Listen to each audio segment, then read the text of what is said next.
Hi. Oop. Okay, cool. So hi, my name is Jared. I'm the founder of a project called Status. We aim to create basically a private, decentralized, peer-to-peer, fully end-to-end encrypted super application, basically like WeChat without the state surveillance apparatus.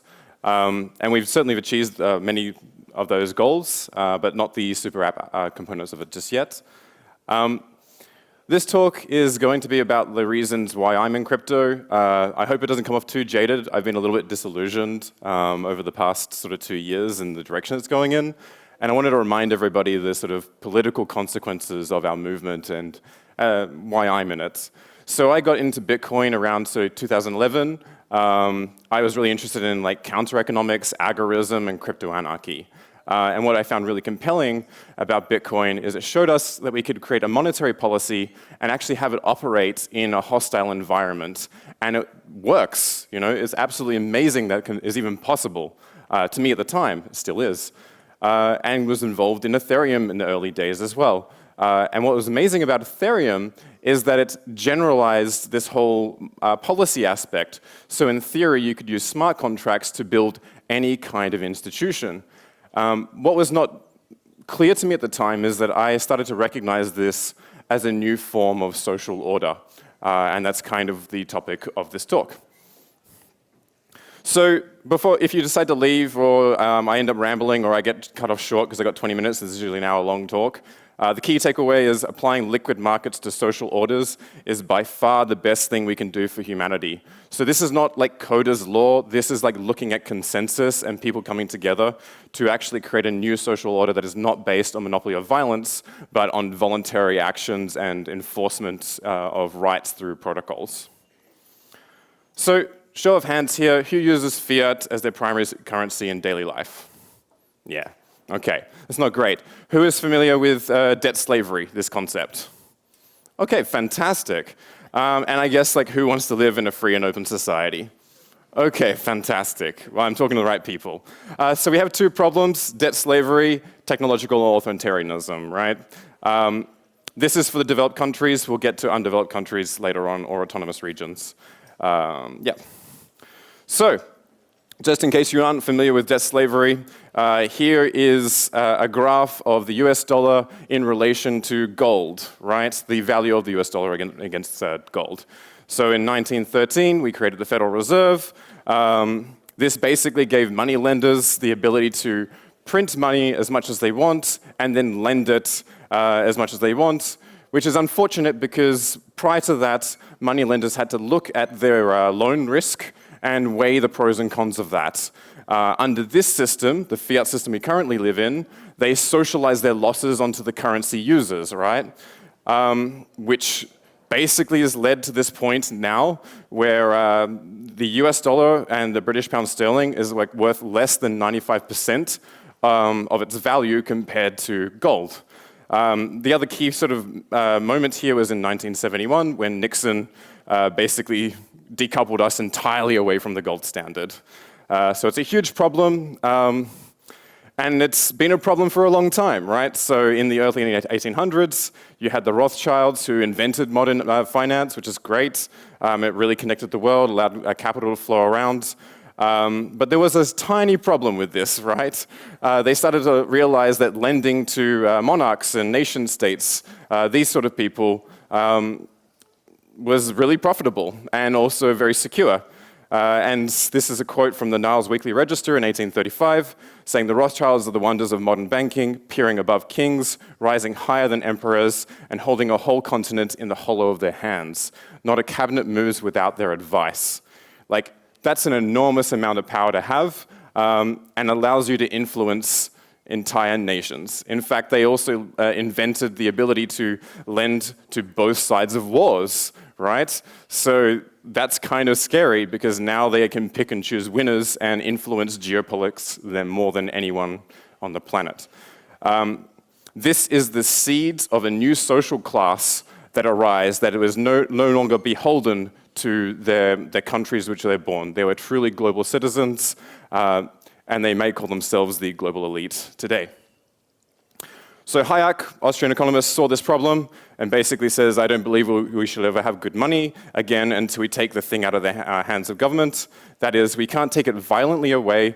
All we can do is use some sly roundabout way to introduce something that they can't stop. And Bitcoin is really a fundamental expression of this. But I wanted to hold on to a concept here, this concept of opting out, right? Not trying to change things through revolution, but just peacefully creating another parallel system in which you can enact. So this authoritarianism problem, it's a thing. It's slowly happening right now. Over the past decade and a half, we're seeing the rise of authoritarian regimes, right? It is, according to the Freedom House Index, that's what's been happening. And they say China and Russia are exporting this. So, yeah. We might think, well, we live in developed countries, we live in Western liberal democracies, we're in Europe, we're in America, these sort of things. Unfortunately, the bastion for freedom, the US, is also experiencing the same problem, right? And we can look at a few reasons why that might be the case, right? So this is about 10 years ago now, like 2013. Edward Snowden had the Snowden revelation, showed that the NSA is doing mass surveillance without any congressional oversight, and in fact, when it was taken to courts, the courts couldn't even prove that this was happening and therefore couldn't do anything, right? The ripple effect of that, though, was that Russia then introduced the Big Brother bill. China created their surveillance laws after the NSA's and the US did, so they couldn't be criticized. And then what's even worse is that the UK implemented this under the Investigatory Powers Bill. I can't remember the name of it. But that basically took everything that everyone was doing, institutionalized it, and expanded the reach of it, right? So we think that these things are like only beholden to authoritarian regimes, but these tools exist within our own societies. And this creates a massive power imbalance to anyone who's wielding this. We are living in a digital panopticon, right? So social media, for example, we're now seeing these platforms censor more and more, both due to government pressure, but also due to their own policies.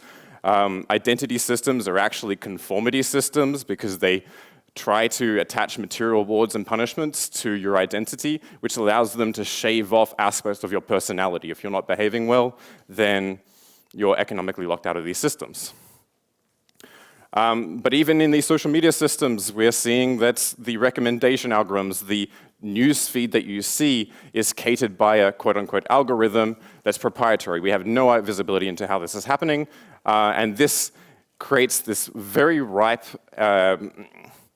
environment or power imbalance that allows these platforms to now sway public opinion. So if you can get them on your side, you can create a massive echo chamber, you can get a whole bunch of people believing in your narratives. Yeah. We've also seen this in mainstream media. So this is the Sinclair event. Basically, there was thousands of local news shows that all gave exactly the same script. And it's kind of ironic because they were saying this is dangerous to our democracy. So yeah. And this is Charlotte Iserbert. She was a senior policy advisor in the United States Department of Education. She was a whistleblower on the Project BEST, I think it was called, where basically UN change agents were looking to decouple the children from their parents' influence and, in her words, prepare these children for a socialist collectivist future world, right? And this is funded by the Rockefeller Foundation as well as the Andrew Carnegie. Super fascinating. She goes into a lot of the details on the psychological methods, and the chances are if you went through a public education system after 1970, you were exposed to some of these techniques. Population engineering, right? So now we're getting a bit more serious, okay? So population engineering, like, I don't know if you're familiar with the Uyghur problem. Well, I guess China, CCP views as a problem. But genocide now is a lot softer. We can do it on a slower pace, and then the abstraction of doing that makes us less responsive to it, right? So, and we do this through mass sterilizations. This mass sterilizations is not unique to this particular problem. China applies it to their entire population under the one-child policy. And this was informed from the United Nations. There was a bunch of books that were going around. Basically, the idea is very Malthusian at its core, but it's not unique to these authoritarian regimes either. If you read, is it Rockefeller's Population Council? No.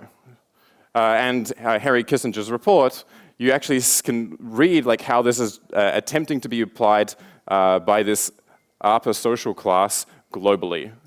It's super fascinating stuff. And this is more prominent in the sort of public venue of this called the World Economic Forum. There's some tweets showing that this is a possibility of the future and this is their intentions. These were all deleted because there was public outcry. But there is this agenda pushing this forward where they will be able to provide for all of your needs, which sounds very utopic to me. Klaus Schwab is quoted saying, the notion to integrate young leaders has been part of the WEF for many years. I have to say, when I mentioned some of the names like Angela Merkel, Vladimir Putin, and so on, they've all gone through this program. We're very proud of them, like same with Trudeau, so on and so forth. He also went on to say that half the cabinets in some of these countries are influenced by the WEF, right? And so this is a huge problem. Like, we like to think that we're living in these democracies or these democratic principles, but there is an active effort to subvert them. It's just the case. Davos 2022, right? Our industry is not immune to this. They are viewing like what we currently have today as like shadow crypto finance, right? And what they hope to do is capture everything that we're doing and integrate it into the dominant banking industry. The Master Switch is actually a fantastic book on like how this pattern constantly repeats itself in technology. But it's not unique to that, so it's a bit cut off there, but like supranational organizations such as the IMF and who was it? IMF and World Bank and so on, under the COP26, are trying to reorganize the global financial system and make it a cohesive whole, right? This means that you don't have these different systems in different nation states with independent jurisdictions, but are now becoming part of a global regulatory framework, which is also being defined, and will not be in line with at least my ideals. So what do, right? Albert Hirschman has come up with this ultimatum that we have with the state. He was actually using it for consumer choice, and it's called exit, voice, and loyalty. And basically, you have three options. You can exit or opt out, like you do with Bitcoin. You can express your voice, like protest, or you can be loyal to the system, right?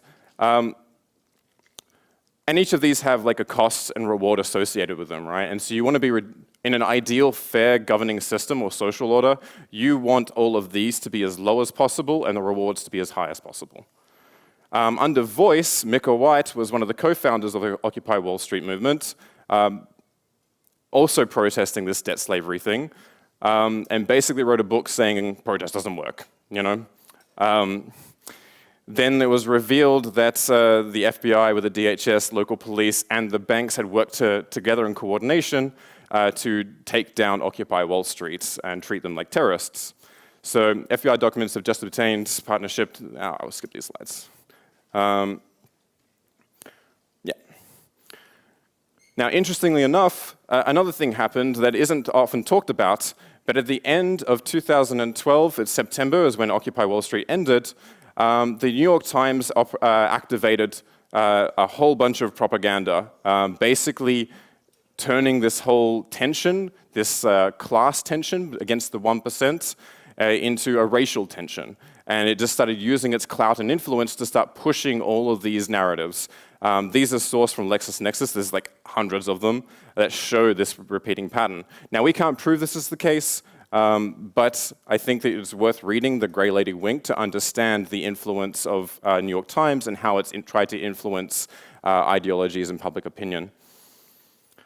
So this whole opting out idea, right? Like, so we have Bitcoin as an example, but here in Czech Republic or Czechoslovakia, There was Ivan Juris and Václav Benda, right? Basically the forefathers of this idea of the parallel society or parallel polis, right?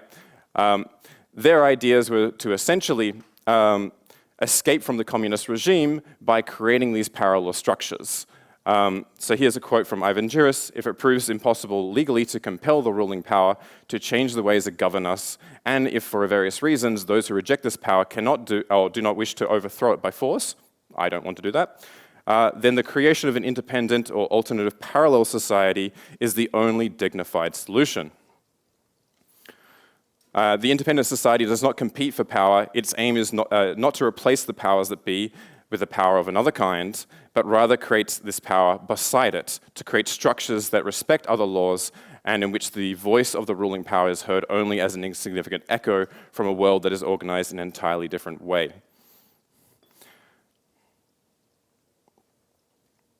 And this ended up being the source of inspiration for Václav Havel to overthrow the communist regime. And I mean, I'm bastardizing this because I'm short on time, but you get the picture. But this idea actually goes back further. The Jewish diaspora in Poland and Lithuania had actually recreated their own version of a state, a theocratic organization that was based on like ancient Israelite organizations. Because they were in host countries and they wanted to manage their own affairs, they created these kahals or kahilas. Super fascinating stuff, right? Like it's now showing that this idea of a state is possible without being bound to a territory. In fact, this idea has also been developed. Like I remember reading Crypto Anarchy, Cyber States, and Pirate Utopias in my teens, right? It's like 20 years ago now. Not only from crypto-anarchists or cypherpunks in the past, but also statists or policy designers were also thinking about virtual states. This ability to create governing services that are fair and competitive, that operate without this territory aspect of it. Barlow, rest in peace, said, we will create a civilization in the mind of cyberspace, maybe more humane and fair than the worlds your governments have made before. Leslie Lamport, 1989, published the Paxos protocol paper, right, called the Part-Time Parliament. He referenced a fictional legislative consensus system. Basically, these merchants that would come to this island recognized that they needed governing services for themselves, but all of them wanted to continue trading, right? So they didn't really want to get involved in politics and deal with administration. And so what they ended up doing is when they came back to the island to trade their goods, they could also participate in the system, get the latest updates, come to consensus, and basically have a social order that was based on voluntary interactions and didn't require this monopoly on violence. And this is really interesting when we come to this point of exit costs as well, when we talk about blockchains, because you can fork these systems. So if you are no longer interested or ideologically aligned with the blockchain community that you're in, you can literally just replicate everything and just start anew. And wherever it was deployable before is instantly deployable in the new instance. It'll change market value, there'll be some disruption, but the point is that the exit cost is much cheaper. Right now, your ability to exit from the governing services that you have requires you to literally physically move yourself into another country, right? And people don't live in the places they live in purely for their governing services. They have families and their lives, basically. They might even be born there. So I've been talking about our societies, the ones we're very privileged to be in. But actually, our technology doesn't really apply to developed countries, in my view, because we have functioning legal systems, we have functioning financial systems, we have good institutions, comparatively speaking. But Kachin is a proto-state that has been fighting for independence since the 50s, right? They can't have buildings that have paper-based systems in them. They can't have real property registries because they get bombed by the Burmese, right? And they suffer from what's called the natural resource curse. The Kurds in Rojava also have a similar problem. They're trying to establish a democracy in the Caliphate of ISIS. They get bombed by the Turkish, and they have terrorists on the other side of them. The ability to create a resistant system, as long as you can maintain like some infrastructure, like mesh networks, for example, would allow you to coordinate these systems and even back them up globally.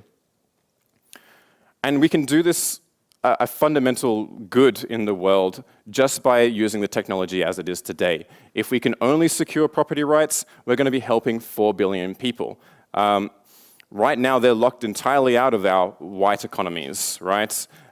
They live in these shadow economies predominantly. Now, there are some issues that we have to solve, right? Like energy, and some countries already have smartphones, even for very undeveloped countries. The other reason this is like actually worth doing is because the World Bank themselves had identified the value of institutions as being the largest share of wealth in virtually all countries, right?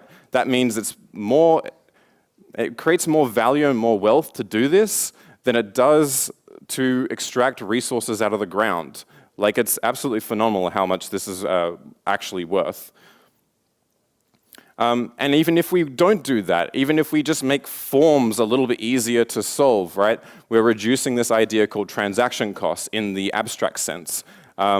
Like, you don't want to be like waiting in a line all the time. Every time you're doing that, like, time is money. You're like burning it. And the Copenhagen Consensus had actually realized that a mere reduction of 0.1% in transaction costs quadruples a country's wealth, which is the difference between Argentina and Switzerland. It's absolutely insane to me, right? So we can actually distill the best practices we've learned in history for provisioning governance services into essentially 6 items, right? The respect for consent. How am I doing for time? Okay, so the respect for, yeah, these are all very large topics. But the respect for consent is super interesting when you start thinking about it in terms of the nation state. Because the nation state actually has a terrible argument for its consent over you. You probably haven't actually signed the Constitution, and certainly not in some kind of mandatory binding way. At best, they have this sort of implicit consent over you. Whereas in a blockchain social order, you are quite literally explicitly transacting with it. You could explicitly sign a constitution that's associated with it to even access these networks. And this is like so fundamentally important because you are now proving that you are beholden to, I don't want to say that necessarily the coercive rules, but you're voluntarily entering into these agreements and respecting their outcomes, right? Currently, I'm just born into a country and I have a whole bunch of like laws that I'm beholden to, you're beholden to. I bet you don't even know what they are. And that's actually this point here, clear and fair interpretive rules, right? Like, I have no idea what laws I'm actually under right now. So the American Law Institute had implemented a thing called the Restatements of Common Law, which is super fascinating. They basically took all this case-based law, they distilled it down to these single black letter rules, and it's still quite large, but it's manageable. Like, if you as a citizen wanted to understand exactly what the laws are, you can read these things and go, oh, okay, that makes sense, now I get it. The issue is that it's under copyright, right? And they will enforce their copyright. So we need to emancipate that in some way. And I have a project for that. This idea of independent adjudication is also really important. We're all kind of used to like this monocentric law. We have a court system that's like basically our state. We might have some small centers of arbitration, but fundamentally we're stuck with this monocentric law. Under a polycentric or autocentric system, or smart contracts, you can actually independently choose who is going to be your arbitrator and what system of rules you're going to be under. Yeah. But what we build and how we build it also matters, right? We need to build a sovereign stack. which means it can't be done by a VC-backed company. It needs to be public. It needs to be done by a collective or a DAO. I don't really like to use that term as much. It needs to have disintermediated access. Like right now, we're using JSON RPC interfaces from our wallets into these systems, particularly in Ethereum, which completely defeats the purpose. And like, if you have a nation-state adversary that's coming after you, or the citizens of this social order, that's like a fundamental, it's fundamental need. Same with network level privacy. If you are transacting on these networks and you're using, say, Tornado Cash or something that's private on there, it doesn't really matter to a passive adversary because they can see exactly where you've transacted from. In fact, if you're doing it through a JSON RPC, MetaMask knows exactly what they're doing, what you're doing.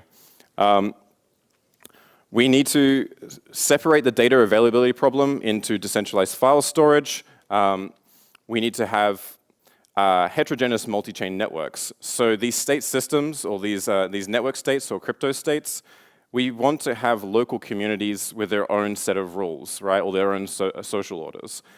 We also want them to be able to split off if they need to. The other aspect of this is we need private smart contracts. This doesn't really exist yet. I mean, Jordi Bellina's project under Polygon, the ZK EVM, is probably like the best one that actually exists today, and I think will hopefully come out this year. And it needs to work on resource-restricted devices, right? Like any incentive system or infrastructure that ends up reinforcing centralization again creates a massive problem unless we create our own territories.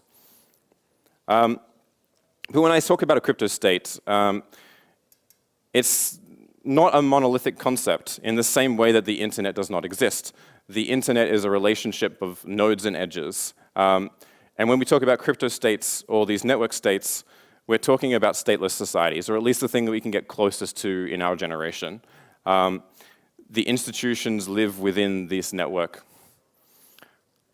So, from my perspective, I think we need a movement to create a self-sovereign crypto network, a decentralized technology stack that maximizes the cost of surveillance and coercion while minimizing the cost of exit, voice, and loyalty. We need to create a template for self-determining communities that follows best practices in providing governing services, distributing non-coercive justice to all. Together, we can construct a network state. I've been working on this concept with a small group of people for a while now. If you are interested in these ideas, please hit me up on my status, and I would love to chat with you. Thank you very much.